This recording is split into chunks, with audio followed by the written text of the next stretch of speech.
My fiancé's phone rang during our wedding vows with the most romantic, spicy ringtone I'd ever heard. I was standing at the altar, crying happy tears, and looking into the eyes of the man who made me feel seen like nobody ever had. He started his vows and they were beautiful, talking about how I was the sun of his solar system and his favorite notification. Right on cue as he said those exact words, his phone started ringing. But it wasn't just any ringtone.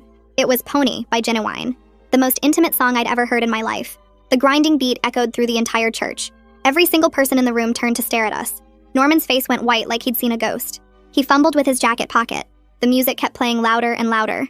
"I'm just a bachelor, looking for a partner," blared through the church speakers somehow. Finally, he pulled it out and silenced it. I stood there in my white dress holding my bouquet, completely frozen. "Who was that?" I asked. Norman's eyes darted around the room. "Wrong number. Probably a spam call." "A spam call? Norman, that's a custom ringtone. You assigned that song to someone specific." I looked right at him. "So who do you have saved with that as their ringtone?" Norman opened his mouth but nothing came out. His best man tried to laugh it off. "Dude probably saved it as a joke for the boys." "Then show me," I said. "Show me the phone. Show me who just called." Norman pulled the phone closer to his chest like he was protecting it. "It's nobody. Can we just continue with the ceremony?" "No, we can't." My voice was louder than I meant it to be. "I'm not saying I do until you tell me who that was." The officiant tried to calm everyone down. "Perhaps we should take a brief pause. Show me the phone, Norman." He stepped back, shaking his head. I grabbed my dress and walked off the altar. Just walked right down the aisle in the opposite direction. Norman followed me, calling my name. "Baby, wait. Please." We ended up in the church lobby with both our families rushing after us. Everyone was talking at once, asking what was happening. I turned to Norman. "Was it another woman? Are you cheating on me?" "No, I swear it's not like that." "Then who was it?" That's when Norman's mom, Jerlyn, pushed through the crowd. "It's his cousin. His cousin Rebecca. She couldn't make it to the wedding because she's overseas." Everyone went quiet. I stared at Jerlyn. "His cousin? You're telling me he has a seg song saved for his cousin?" She started stuttering. They have an inside joke. That's disgusting and you know you're lying." My dad stepped forward. "Son, you better start talking right now." Norman looked at his mom, then at me, panic all over his face. I can't explain right now." My mom started crying. "Did you cheat on my daughter?" His dad grabbed his shoulder. "Norman, what did you do?" I ripped off my veil and threw it on the floor. "I'm not marrying you until you tell me the truth." This was supposed to be the best day of my life, and it was turning into a nightmare. I tried to grab Norman's phone from his hand. He jerked away and the phone slipped from his grip. It flew through the air and landed right in the decorative fountain. Splash. The sound echoed through the whole room. Norman dove his hand into the water and pulled it out, but the screen was completely black. The phone was dead. Norman actually looked relieved, like he was happy I couldn't see who'd called him. "I'm sorry. The phone's ruined. Can we please just move forward with the wedding?" My maid of honor, Claire, stopped everyone. "If that call was just your cousin, why are you so relieved that the phone is dead?" "I want the truth," I said. "Right now, or this wedding is over." Norman was shaking, tears in his eyes. "You have 5 seconds. I can't." 1, 2, 3, 4. "Okay." Norman finally broke. The whole room went silent. Norman took a shaky breath. "The woman's name is Vanessa." My heart stopped. "Who is Vanessa?" "She's someone from my past." "What does that mean?" His mother started crying, which told me this was really bad. "Vanessa is the mother of my child." The words didn't make sense at first. "What?" "I have a son. He's 4 years old. I never told you." The church lobby exploded. My family was screaming. I couldn't breathe. "You have a child? A 4-year-old child you never mentioned?" But I was still confused. "Why does she have that ringtone?" "I said it years ago when we were together. She never calls me, so I forgot to change it." "But that doesn't explain why you were so panicked." Norman looked like he was about to throw up. "That's not the whole story." My legs felt weak. "What else?" 3 months ago, Vanessa came back to town. We ran into each other at a bar. We slept together. One time. I swear, just once. I felt like someone punched me in the stomach. My dad lunged forward, but my brothers held him back. "Why was she calling you today?" I screamed. Norman couldn't speak. His mother answered for him. "She's pregnant." I felt my knees buckle. "Then how about let's call her?" I pulled my phone out. "Give me her number. Now." Norman stood there frozen like he couldn't move. My dad stepped forward and the look on his face made Norman actually flinch backward. Norman pulled his tablet out of the inside pocket of his suit jacket with shaking hands and unlocked it without saying anything. I grabbed it from him and opened his cloud storage app, scrolling through his backed up contacts until I found her name. Vanessa Wooten. The phone number was right there. I pulled out my phone and dialed. My fingers moving so fast I almost messed up twice. The church lobby had gone completely quiet except for Jerlyn's crying. Everyone was staring at me as I hit the speaker button. 1 ring, 2 rings. Then a woman's voice answered, sounding tired and a little confused. I didn't wait for her to say anything else. "Why are you calling my fiancé on our wedding day?" The silence on the other end lasted maybe 3 seconds, but it felt like forever. "You're what?" Vanessa's voice got louder. Norman told me you guys broke up 2 months ago. He said you ended things and he was moving in with me next week to help with our son and the new baby. The church lobby exploded. My mom gasped so loud it echoed. Norman's dad started yelling at Norman. My brothers were holding my dad back again because he looked ready to actually hit someone. Jerlyn collapsed into a chair, her face in her hands. I kept the phone pressed to my ear, listening to Vanessa breathe on the other end. He told you we broke up? My voice came out weird and high. We've been planning this wedding for 8 months. The invitations went out 3 months ago. Vanessa started cursing in Spanish. Words I didn't understand, but the anger was clear. That lying piece of garbage. He's been at my apartment twice a week, playing with Jasper, talking about being a family. He said you were just a friend who got the wrong idea. I looked at Norman and he was backing away toward the door like he wanted to run. How many other lies? I asked him directly, not Vanessa anymore. How many other things did you tell her that weren't true? Norman opened his mouth, but nothing came out except this weird choking sound. I can fix this, he finally managed to say. Just give me 5 minutes to explain everything privately, and you'll understand. Claire grabbed my arm hard enough that it hurt a little. We're leaving, she said loudly enough for everyone to hear. You don't owe him another second of your time. She took my phone and hung up on Vanessa. Then she grabbed my hand and started pulling me toward the exit. My mom rushed over and took my other arm. Savannah appeared next to us with my purse that I'd left at the altar. My dad was still yelling at Norman, but my brothers got him moving toward the door too. Norman tried to follow us, calling my name over and over, but his dad grabbed his shoulder and yanked him backward. Jerlyn was still crying in her chair, saying something about how this wasn't supposed to happen like this, how Norman promised he would handle everything before the wedding. We burst out into the parking lot and the sunlight felt wrong, too bright and normal for what was happening. My mom guided me toward their car, but Claire shook her head. I'll drive her, Claire said. You and Savannah follow us. My dad was already heading to his truck, his face red and his hands in fists. We drove to my parents' house in 3 separate cars, and I was shaking, so hard that my teeth were chattering even though it wasn't cold. Claire kept one hand on the wheel and one hand on my knee, not saying anything, just being there. I watched the streets pass by through the window and nothing looked real. We'd driven this route 1,000 times, but now it felt like a different city, a different life. At my parents' house, everyone rushed inside and my mom pulled me straight to the couch. I finally broke down completely, sobbing so hard I couldn't breathe right. My mom held me while my wedding dress got covered in tears and makeup, the white fabric turning gray and streaked. Savannah disappeared into the kitchen and came back with tea that she set on the coffee table, but nobody touched it. My dad paced back and forth across the living room, his phone pressed to his ear, calling relatives and telling them the wedding was off. I could hear him trying to keep his voice steady, but failing. Claire sat down next to me and pulled out her phone, opening the notes app. Reception venue, she said quietly. Caterer, photographer, honeymoon reservations, florist, DJ. We need to cancel everything. My phone started buzzing in my purse. I pulled it out and saw Norman's name on the screen. It buzzed again, and again, and again. I watched it light up over and over, but I didn't answer. Claire took it from my hand and turned off the ringer. You don't have to deal with him right now, she said. The crying eventually stopped, but I felt empty and hollow, like someone had scooped out my insides. My mom brought me water and made me drink it even though I didn't want to. Savannah sat on the floor by my feet, just being close. My dad finished his phone calls and sat down in his chair, his face gray and exhausted. That evening, after everyone had gone quiet and my mom had tried to get me to eat something I couldn't stomach, I finally looked at my phone. 17 missed calls from Norman. 6 voicemails. I put in my earbuds and played the most recent one. Norman's voice came through crying and begging, saying he needed to explain everything, that Vanessa had seduced him when he was vulnerable and confused about our relationship, that he made a mistake but he loved me and only me. He said the thing with Vanessa meant nothing and he'd been trying to figure out how to tell me about Jasper, but the timing was never right. His voice got higher and more desperate as the message went on. I deleted it without listening to the others. I was done with his excuses and his lies and his version of events where nothing was ever his fault. The next morning, I woke up in my childhood bedroom, and for about 3 seconds, I forgot everything that happened. Then I remembered and felt sick. I was still wearing my slip because I couldn't face taking off the wedding dress properly the night before. My mom had helped me out of it and hung it in the closet where I didn't have to look at it. Savannah was asleep in a sleeping bag on my floor, her hair spread out on the pillow she'd brought from the guest room. She'd refused to leave me alone overnight even though I told her I was fine. At 9 in the morning, the doorbell rang and I heard Claire's voice downstairs. She came up to my room carrying coffee and a bag of bagels, still in yesterday's bridesmaid dress because she'd stayed at my parents' house too. I took the whole week off work, she announced, setting the coffee on my dresser. We're going to deal with everything, starting with getting your stuff from the apartment you share with Norman. My dad appeared in the doorway. I'm coming too, he said in a voice that didn't allow for argument. You're not going there without backup. The thought of facing Norman's space made my stomach hurt, but I knew Claire was right. I needed my things, my clothes, my laptop, everything that was mine before it got more complicated. We drove to the apartment in Claire's car because I was still shaking too much to drive myself. My dad followed behind us in his truck, the empty bed ready to haul whatever I needed to take. The drive took 20 minutes and nobody said much. Claire kept glancing at me like she was worried I might fall apart, but I felt weirdly calm now that I had a task to focus on. When we pulled up to the building where Norman and I had lived together for 2 years, my stomach twisted.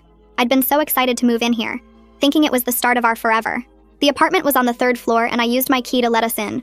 Norman wasn't home, which I'd expected since he was probably at his parents' place dealing with the mess he'd created. The apartment looked exactly like it always did.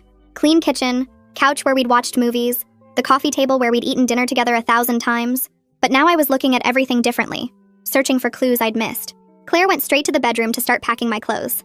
My dad stood in the living room looking around with his arms crossed, his jaw tight. I started opening drawers in the kitchen, not even sure what I was looking for. In the drawer by the phone, I found a second charger. Not the one I used for my phone, but an iPhone charger when Norman had an Android. I'd seen it before and never questioned it. Now I realized it was probably for Vanessa's phone when she came over. My hands started shaking again. I moved to the desk where we kept our bills and paperwork. I pulled out our credit card statements from the past 6 months and started flipping through them. Charges at restaurants I'd never been to. A hotel stay in March when Norman said he was at a work conference. Purchases at a toy store. My dad came over and looked at the papers in my hands. He didn't say anything, but his face got red. I grabbed all the statements and shoved them in my purse. Claire called from the bedroom and we both went to see what she'd found. She was standing in front of Norman's closet holding a cardboard box. Inside were greeting cards, maybe 20 of them. I picked up the first one and opened it. The front had a drawing of a dinosaur in crayon. Inside, in a child's handwriting with help from an adult, it said, "Happy birthday, Daddy. I love you. From Jasper." The date was from 2 years ago. I picked up another one. "Happy Father's Day, Daddy," with a stick figure drawing of 2 people holding hands. Another one. "I miss you, Daddy. When are you coming to visit?" I sat down on the bed because my legs wouldn't hold me anymore. Norman had been getting these cards for years. He'd been reading his son's messages and keeping them hidden in a box in our shared closet, while he kissed me goodnight and talked about our future kids. Claire sat next to me and put her arm around my shoulders. My dad took the box and looked through more cards, his face getting darker with each one. I stood up and started grabbing my clothes from the closet, yanking hangers down and throwing everything on the bed. I wasn't being careful anymore. I just wanted out of this apartment that suddenly felt like it was full of lies in every corner. Claire helped me pack while my dad carried boxes down to the truck.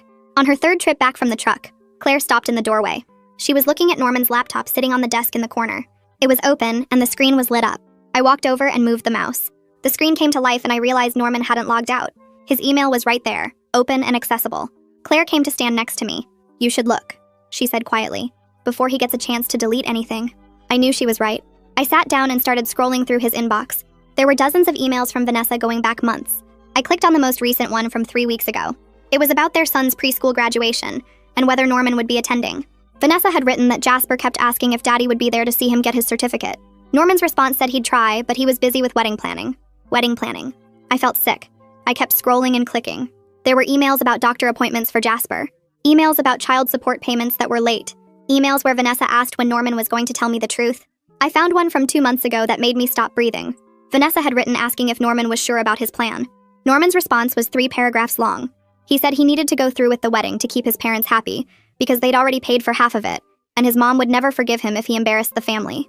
He said after the honeymoon he'd tell me he'd made a mistake and file for divorce quickly. He told Vanessa he'd move in with her and Jasper by the end of the summer, and they could finally be a real family. He said marrying me was just something he had to get through first. I read it 3 times. Each time felt worse than the last. Claire read over my shoulder and I heard her sharp intake of breath. My dad came back upstairs and saw us at the computer. He read the email too. Then he walked to the kitchen and I heard him punch the cabinet door. The bang echoed through the apartment. I started clicking through more emails, my hands moving faster now. There were so many. Norman and Vanessa had been talking constantly for months. She'd sent him ultrasound pictures of the new baby. He'd responded with heart emojis. There were emails planning their future together, talking about finding a bigger place for all of them, discussing baby names. While he was doing this, he was coming home to me every night and talking about our honeymoon plans. Claire grabbed a flash drive from her purse. "Forward these to yourself," she said. "All of them. And let me copy them too." I created a new folder and started dragging emails into it. I forwarded the whole folder to my personal email address. Then I copied everything onto Claire's flash drive. My dad found the printer and started printing out the worst emails, the ones that showed Norman's plan most clearly. The printer churned out page after page of evidence. I kept searching through the laptop. I found his text message backup and saw months of conversations with Vanessa that matched the emails. Sweet messages, intimate messages, messages about their son and their life together, messages sent while he was sitting next to me on the couch. I found photos on his computer, pictures of Jasper at the park, at his birthday party, playing in a backyard I didn't recognize. Norman had a whole separate life documented in digital files that I'd never seen. When we'd packed everything I owned and printed every important email, we left. I didn't leave a note. I didn't close the laptop. I wanted Norman to come home and see that I'd found everything. We loaded the last boxes into my dad's truck and drove back to my parents' house. It was almost noon by then, and I felt exhausted like I'd been awake for days. Back at my parents' house, Savannah was waiting in the kitchen. She'd made sandwiches that nobody was eating and coffee that was getting cold. I spread all the printed emails out on the dining room table. Savannah came to look and her eyes got huge. We spent the next hour going through everything, organizing it by date, building a timeline. Savannah took notes on her laptop, creating a document that tracked every lie. The affair with Vanessa wasn't just 3 months ago like Norman claimed. They'd been sleeping together on and off for the entire 4 years I'd been with Norman. There were gaps where they weren't in contact, but then they'd start up again. The longest gap was about 8 months last year, right when Norman proposed to me. Then 3 months later, the emails started again. My mom came in and saw what we were doing. She sat down and started reading, her face getting pale. When she finished, she got up and made a phone call. I heard her in the kitchen talking to the wedding venue coordinator, explaining that we needed to cancel everything. She came back 15 minutes later and sat next to me. "They're refunding most of the deposit," she said. The coordinator was very understanding. She said this happens more than people think. I felt a tiny bit of relief. At least that was one less thing to worry about. That evening, the doorbell rang. My dad went to answer it and I heard Norman's voice in the entryway. I stood up and walked to the living room window where I could see the front door. Norman was on the porch trying to get past my dad. My dad had one arm braced against the doorframe, blocking the entrance. I couldn't hear everything they were saying, but I saw my dad's mouth moving, his voice firm and angry. Norman tried to push forward and my dad put a hand on his chest, stopping him. Then my dad said something that made Norman step back. Norman was crying, his face red and twisted. My dad pointed down the driveway. Norman stood there for another minute, then turned and walked away. My dad came back inside and locked the door. "I told him to communicate through lawyers from now on," he said. "He's not welcome here." An hour later, my mom's phone rang. She looked at the screen and showed it to me. Jerlyn. My mom answered and put it on speaker. Jerlyn's voice came through, sobbing and barely understandable. She was apologizing, saying she'd told Norman he needed to tell me the truth before the wedding. She said she'd begged him to be honest, but he kept promising he would handle it. She said she never meant for it to happen like this. I listened to her cry for about 30 seconds. Then I looked at my mom and said, "Hang up." My mom ended the call. Jerlyn tried calling back twice, but my mom didn't answer. The next day, Claire came over again with her laptop. We sat at the dining room table and logged into the joint bank account Norman and I shared. I'd been putting money into it every month for 2 years, saving for the wedding and our future. Norman had access to the same account. Claire pulled up the transaction history and we started going through it month by month. In January, there was a transfer to Vanessa for $1,500. In February, another $1,000. In March, $2,000. The amounts varied, but they were there almost every month, sometimes multiple times a month. Money from our shared account, money I'd deposited thinking it was going toward our wedding and our life together, had been going to support Norman's other family. Claire added up the total. Over the past year alone, Norman had sent Vanessa more than $18,000 from our joint funds. I felt like I might throw up. That money was supposed to pay for our honeymoon, for furniture for the house we'd planned to buy. Instead, Norman had been using it to support the life he was planning to leave me for. I stared at the number Claire had written down, $18,000. My hands started shaking. That was supposed to be our honeymoon in Greece. That was the down payment we'd been saving for a house. I felt sick to my stomach thinking about how I'd skipped buying new work clothes and eaten leftovers for lunch every day to add extra money to that account. Norman had been taking it and sending it to another woman while I was planning our wedding. Claire put her hand on my shoulder, but I barely felt it. The betrayal wasn't just emotional anymore. It was right there in black and white, transaction after transaction, proof that he'd been stealing from our future to build a different one without me. I added up the numbers again in my head, hoping I'd made a mistake, but it came out the same. $15,000 minimum over the past year alone. Probably more if I went back further. Claire closed the laptop and looked at me.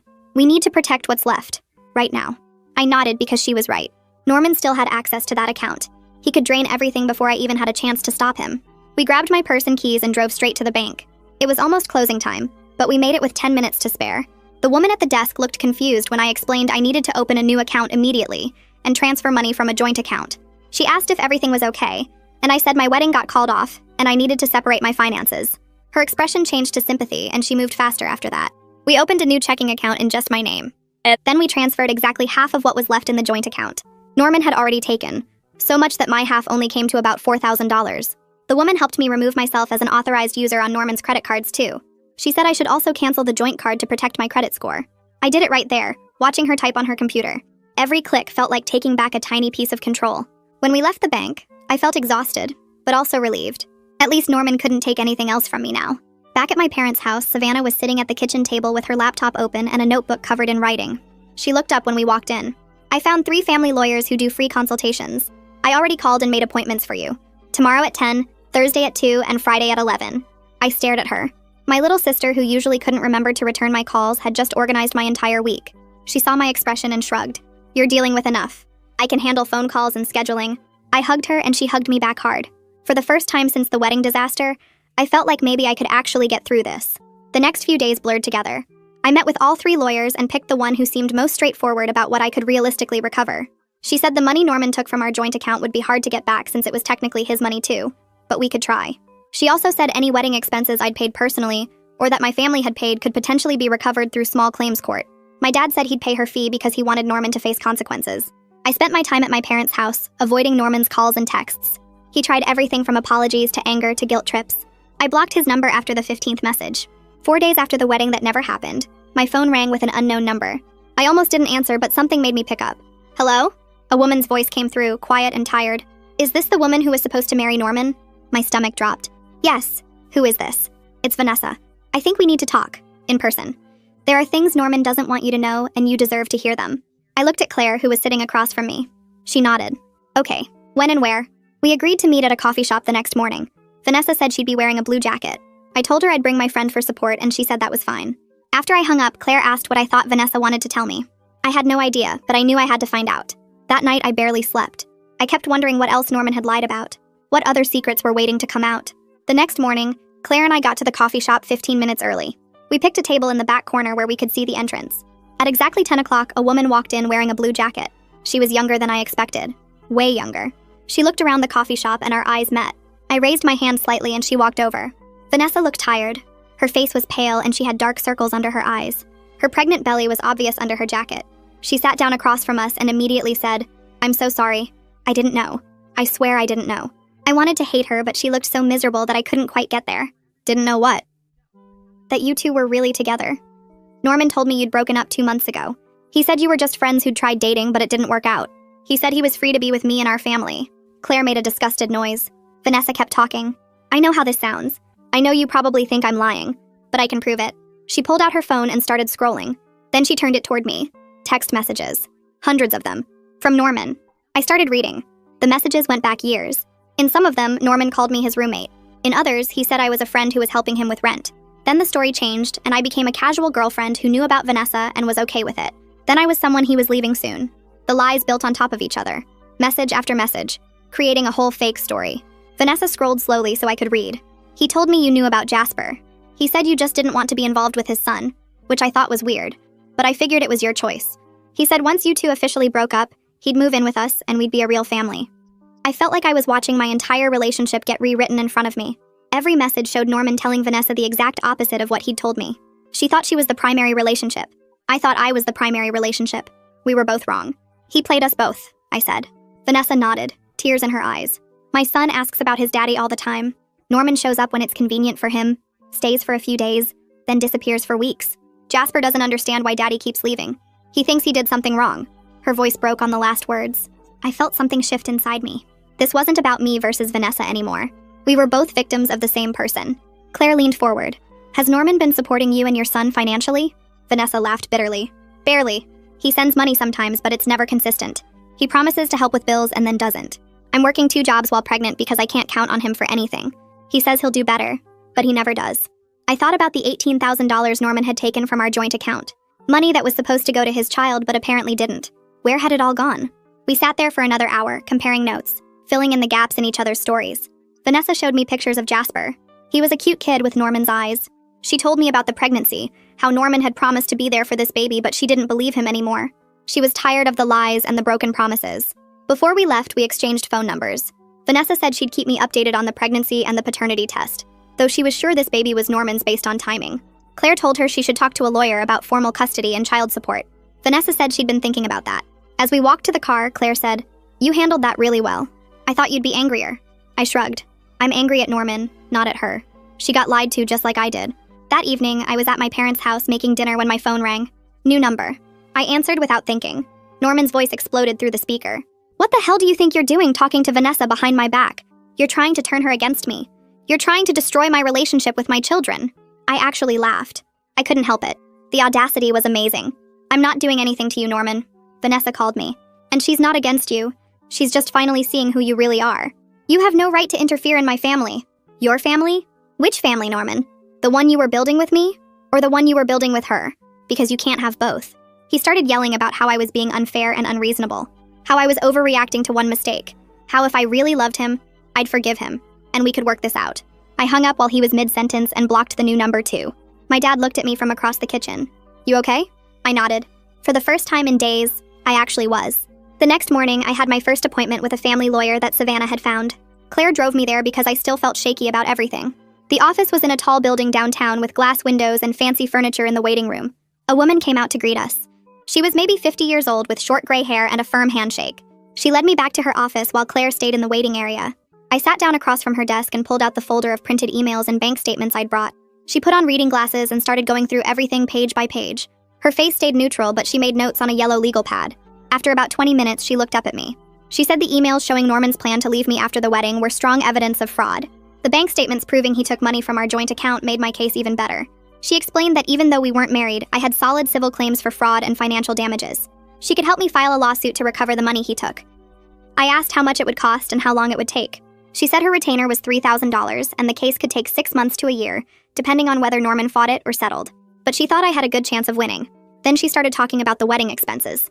She said any money I paid with my own funds or that my family contributed could potentially be recovered through small claims court. It would be time-consuming and emotionally draining to pursue. She'd seen cases like this get messy when the other party refused to cooperate. Norman could drag it out, miss court dates, claim he didn't have the money, but legally I had the right to try. I sat there thinking about all the money my parents had put toward the wedding. The deposit on the venue, the catering, the flowers. My dress alone cost $2,000. I looked at the lawyer and told her I wanted to pursue everything. Norman shouldn't get away with stealing from me and my family just because dealing with it would be hard.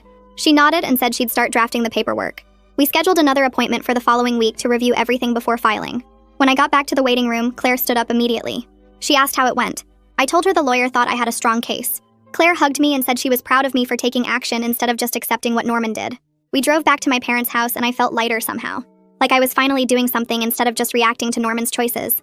That afternoon, I was sitting on my parents' couch looking at apartment listings on my laptop when my email pinged. New message from Norman. My stomach dropped. I almost deleted it without reading, but curiosity won. I opened it. The email was long. Really long. Paragraphs and paragraphs of words. He started by apologizing for everything. He said he was scared to tell me about his son because he thought I'd leave him. He loved me so much and couldn't bear to lose me. The affair with Vanessa was a moment of weakness when he was stressed about the wedding. He felt overwhelmed by the pressure and made a terrible mistake. He knew he should have told me about everything from the beginning, but he was a coward. He wanted another chance to prove he could be the man I deserved. We could go to therapy together. He'd do anything to fix this. He wrote about all our good memories together, the trips we took, the inside jokes we shared, how I was his best friend and his soulmate. He couldn't imagine his life without me. Please just give him one more chance to make this right. The email went on and on. I read the whole thing and felt nothing but anger.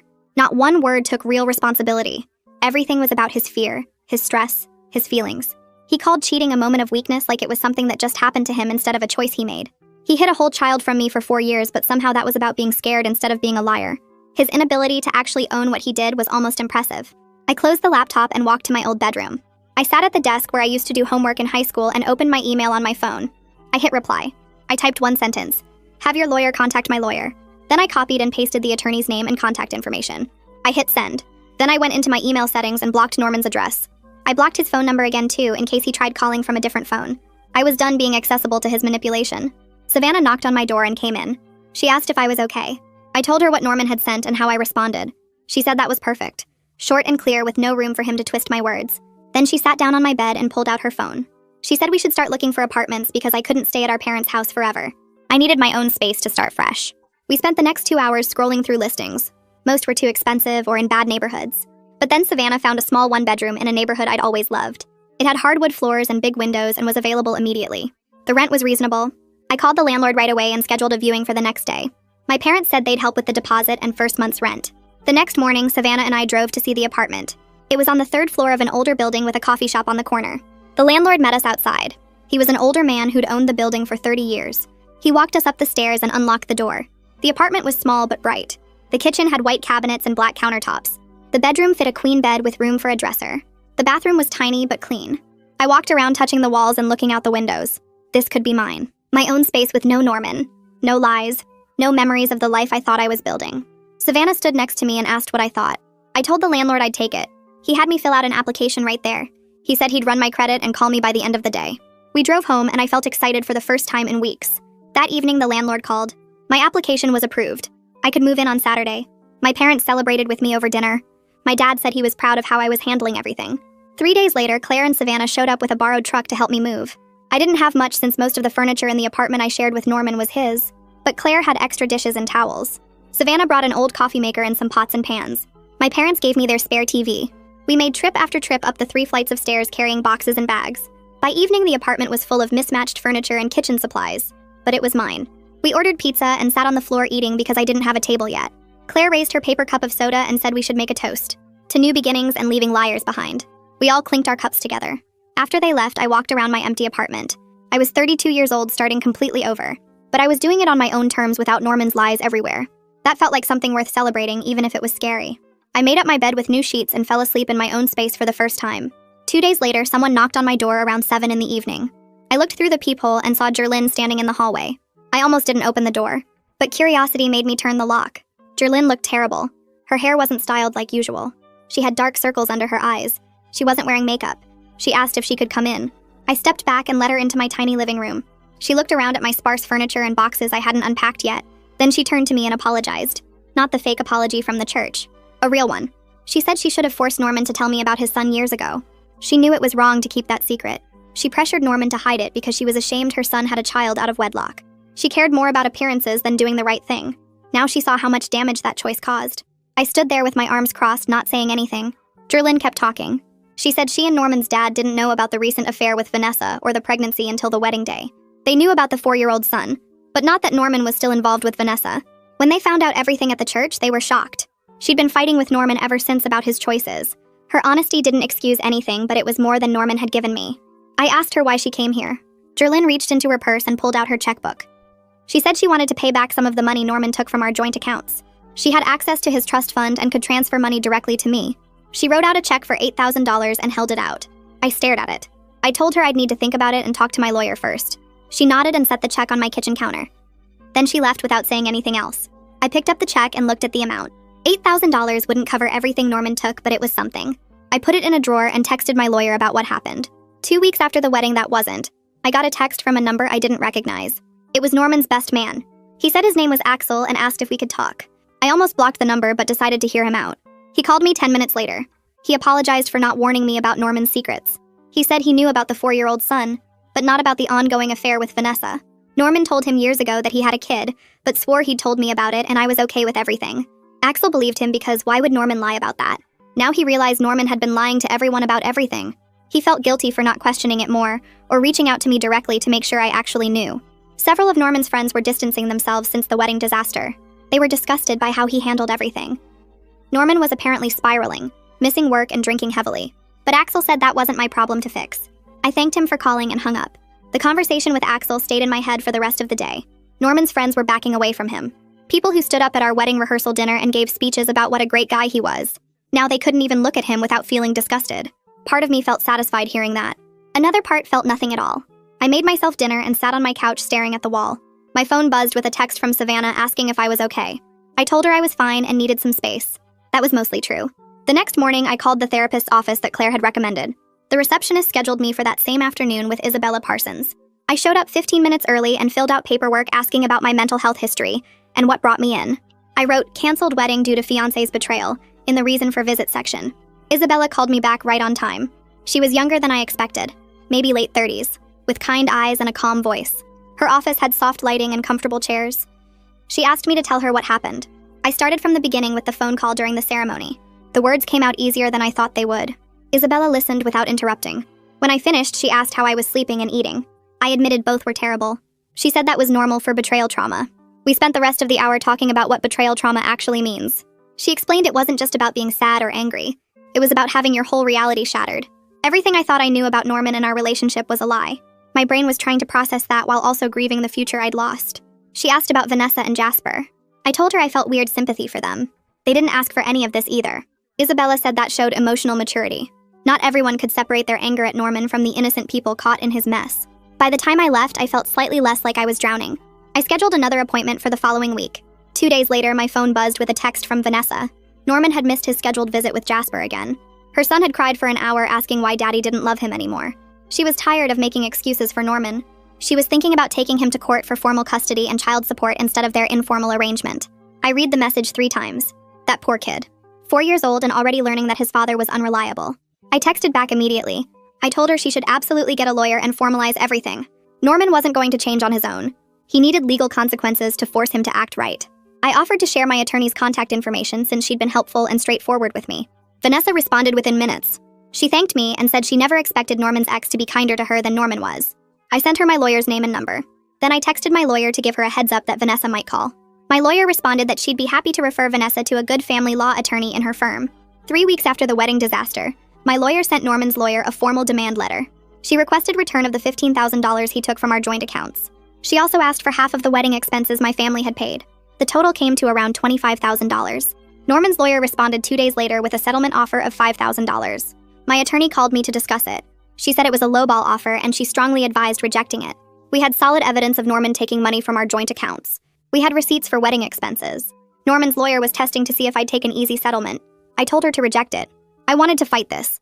A week later, we filed a civil lawsuit against Norman for fraud and financial damages. My lawyer warned me it could take months to resolve. Court dates got scheduled slowly. Norman could drag things out if he wanted to. But I didn't care. I was taking action instead of being a victim. The lawsuit felt empowering. I had some control back. Norman showed up at my apartment building drunk on a Tuesday night around 11. I was already in bed when my intercom started buzzing repeatedly. I got up and pressed the button to hear who it was. Norman's voice came through slurred and angry. He was yelling that I was ruining his life. I'd turned everyone against him. I was suing him for money he didn't have. His words ran together and made barely any sense. I told him to leave or I'd call the police. He kept buzzing and yelling. Other tenants started complaining. Building security came and removed him from the lobby. I watched from my window as they walked him to the street. Norman stumbled and nearly fell. Security waited until he got in his car. I called the non-emergency police line to report it. They said they'd send an officer to take a statement. The next morning, I went straight to the courthouse. I filed for a restraining order against Norman. I brought my phone with a recording of his drunken rant from the intercom. I brought the police report from the night before. I filled out forms describing Norman's harassment and my fear for my safety. The clerk told me a judge would review it within 24 hours. The restraining order got granted the next day. The judge reviewed the evidence and decided Norman posed a credible threat. My lawyer called to tell me the news. She said this actually strengthened my civil case. It showed a pattern of unstable and aggressive conduct. Norman was ordered to stay at least 500 feet away from me. He couldn't contact me directly or through third parties. If he violated it, he'd face criminal charges. My lawyer had the order served to Norman at his work. I felt safer knowing there were legal consequences if he came near me again. 5 weeks after the wedding, Vanessa texted me from the hospital. She was in labor and having a girl. Norman was there, but apparently more focused on his phone than supporting her. She sounded exhausted with him in every way possible. I texted back wishing her luck and telling her she was strong. She sent a heart emoji. 3 hours later, another text came through. The baby was born healthy. Vanessa named her Scarlett. She attached a photo. A tiny baby with dark hair and scrunched up face. I stared at the picture for a long time.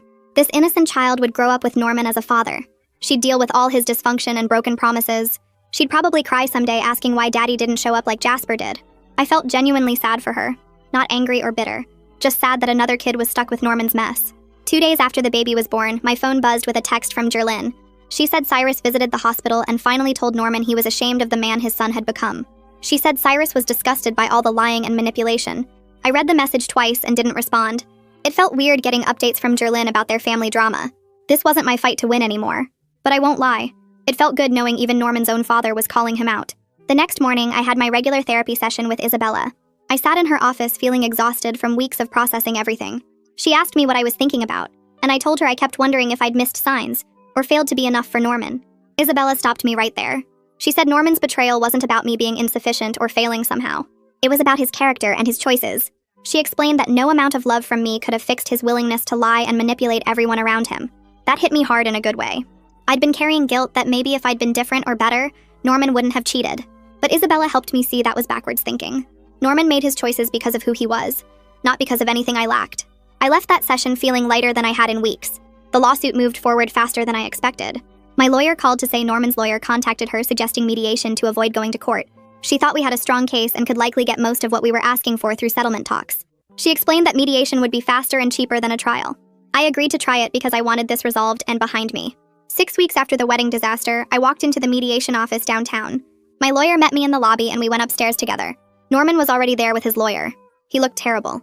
He'd lost weight and had dark circles under his eyes like he wasn't sleeping. His suit hung loose on him. I felt nothing looking at him except relief that I wasn't responsible for him anymore. We sat down at a conference table with a mediator between us. Norman tried to make eye contact with me, but I looked at my lawyer instead. The mediator explained how the process would work and asked Norman's lawyer to present their position first. His lawyer started talking about Norman's financial situation. She pulled out bank statements and pay stubs showing Norman was genuinely broke after supporting 2 households and paying for Vanessa's medical expenses. She argued that Norman couldn't afford to pay me back what I was asking for. My lawyer jumped in immediately. She said Norman created this situation through his own choices and still owed me compensation for the money he stole from our joint accounts and the wedding expenses my family paid. She presented our documentation showing exactly how much Norman had taken. The mediator asked Norman directly why he took money from our joint account without telling me. Norman stumbled over his words, saying he was trying to support his son and didn't know how to tell me. My lawyer pointed out that he could have told me about his son years ago instead of lying and stealing. We went back and forth for 2 hours. Norman's lawyer kept saying he couldn't pay. My lawyer kept showing proof of what he owed. Finally, the mediator suggested we take a break and think about possible compromises. During the break, my lawyer told me we could push for a trial and probably win more, but it would take months and cost more in legal fees. She thought we should try to settle today if possible. When we came back, Norman's lawyer made an offer. Norman would pay me $12,000 in installments over 2 years. His parents would contribute an additional $8,000 immediately to cover what he couldn't pay now. It wasn't everything I'd asked for, but it was something. My lawyer looked at me and I nodded. I was ready to be done with all of this. We signed the settlement agreement right there. Jerlyn transferred the $8,000 to my account that same afternoon. She sent a note with the transfer saying she hoped I could eventually forgive her for her role in enabling Norman's deception. I stared at the message for a while. I wasn't ready to forgive her yet. Maybe I never would be. But I didn't delete the message either. I just left it there and closed my banking app. The next week, Vanessa texted me that she officially filed for full custody and child support through the courts. She said Norman's lawyer tried to argue he couldn't afford proper support given his financial obligations to me. The judge apparently wasn't sympathetic to Norman's self-created problems. The court ordered him to pay substantial child support for both kids. Vanessa sounded relieved in her messages. She said maybe now Norman would finally have to grow up and be responsible. I started thinking about dating again. Not anything serious, just testing if I could trust people after everything that happened. Claire set me up with a friend of her husband's. We went to dinner and he was nice enough, but I felt anxious the whole time. I kept wondering what he might be hiding. Isabella told me that was normal and healing isn't a straight line. She reminded me I was making progress even when it didn't feel like it. I went on 2 more dates with different guys that friends introduced me to. One was boring and talked about himself the entire time. The other one was actually interesting and funny, but I wasn't ready for anything beyond casual conversation. 7 weeks after the wedding disaster, I met Claire and Savannah for coffee at our favorite place downtown. We sat outside in the sunshine and talked about normal stuff. Savannah told a story about her coworker who accidentally sent a text meant for her boyfriend to their entire office group chat. Claire laughed so hard she snorted her latte. I realized I was genuinely laughing too, not forcing it or faking it. Actually laughing about something silly and meaningless. We stayed there for 2 hours just talking and joking around. When I got home that evening, I thought about how different I felt compared to 6 weeks ago. I wasn't obsessing over Norman or replaying everything in my head constantly. I was starting to have moments where I forgot about him entirely. It felt like the beginning of actually moving forward instead of just surviving each day. 8 weeks after everything fell apart, I checked my bank account and saw Norman's first payment sitting there, the full amount he promised in the settlement. I stared at the transaction for a minute because I honestly expected him to be late or short on the money. That same afternoon, Vanessa sent me a text saying the court hearing went through and Norman got ordered to pay substantial child support for both kids. She said he picked up weekend shifts at a second job and was actually showing up for his scheduled visits with Jasper. I texted back asking how she was doing with the baby, and she said tired but managing better now that money wasn't so tight. It felt strange getting updates about Norman's life like this, through Vanessa instead of directly, but also somehow easier. I wasn't responsible for fixing him anymore. 3 days later, I stopped at my usual coffee place to grab something before meeting Claire for lunch. I was waiting for my order when someone called my name. I turned around and saw Axel sitting at a corner table with his laptop. He waved me over and I walked to his table, feeling awkward, but not angry. He asked how I was doing and I told him honestly that I was okay, better than I expected to be. He nodded and said he was glad, then mentioned that Norman was going to therapy now, twice a week apparently. I raised my eyebrows at that and Axel shrugged. He said Norman's lawyer probably told him it would look good in court, and he wasn't sure if Norman was actually working on himself or just performing change to seem better on paper. I appreciated Axel's honesty about his skepticism. We talked for maybe 10 minutes about normal stuff, his job and my new apartment, before my order came up.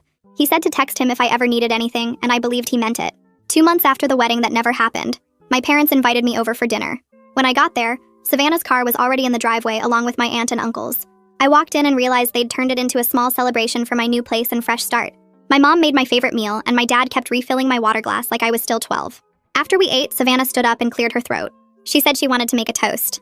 She talked about how proud she was of how I handled everything with dignity and strength, never letting Norman's mess turn me into someone bitter or mean. My aunt started crying happy tears, and my dad squeezed my shoulder. I felt genuinely supported and loved by these people in ways that made Norman's absence feel less painful. Like maybe I'd been so focused on building a life with him that I forgot how much family I already had. That night, I sat in my apartment on the couch I'd picked out myself, looking around at the space that was completely mine. No shared decisions, no compromises, no hidden secrets lurking in closets. I thought about where I'd expected to be right now as a newlywed, probably arguing with Norman about whose turn it was to do dishes or planning our first married Christmas. This wasn't that future. But sitting there in my quiet apartment with my own things around me, I realized I was genuinely okay. Maybe even better off having discovered who Norman really was before I legally tied myself to him forever. I was building something authentic now, with people who actually respected and valued me. That felt like the best possible outcome from the worst possible situation.